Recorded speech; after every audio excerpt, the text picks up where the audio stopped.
Brad, pakita ko lang itong bagong reband na clutch shoe sa ayan, Honda Click 150. Ayan, bagong pinariband ng kuya ko. Kaso ayan, pakita ko lang muna bago natin ipakita yung problema. Maganda yung pagka-reband, tas matibay. Kano to, Jay? 300 pa reband. Kaso ang naging problema niya, sa sobrang kapal ng pagka-reband, hindi na kumasya dun sa bell. Ayan. Ayan o, kung makikita nyo, kapit na kapit.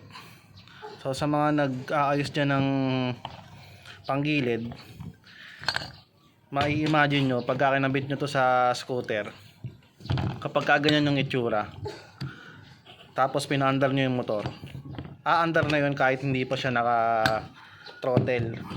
Kumbaga mag-i-engage agad siya dun sa bell. Ito naman continuous naman to umiikot. Tapos bumubukas lang yan kapag tinothrottle natin. Ito ang mangyayari niyan sa sobrang kapal ng pagka-reband. Dire-diretso na yung andar niya. Yun. So kung magpapa-reband din kayo ng mga clutch shoe dun sa ating clutch assembly, i-check nyo muna, or kung masasabi nyo dun sa mag-reband na huwag masyadong kapalan, kasi ang gagawin niya pa dito ngayon, lilihain niya pa, papanipisan niya, gagrinderin niya pa. Sobrang kapal yan mga brad. Ayan, pasok naman siya. Kaso lang, ayun nga lang, pagka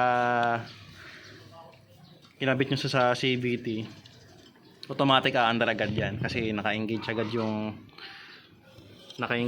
yung clutch pads dun sa bell.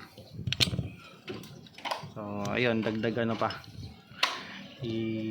tatrabahuhin niya pa to, gagrinderin niya daw. So mamaya, ewan ko kung mabibidyohan ko yung pag-grinder niya.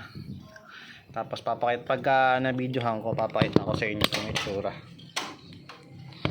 Hirap. Pero maganda yung pagka-reband niya. Maganda yung pagka-reband ng clutch shoe. Kung nagtitipid kayo, kasi mahal ang original na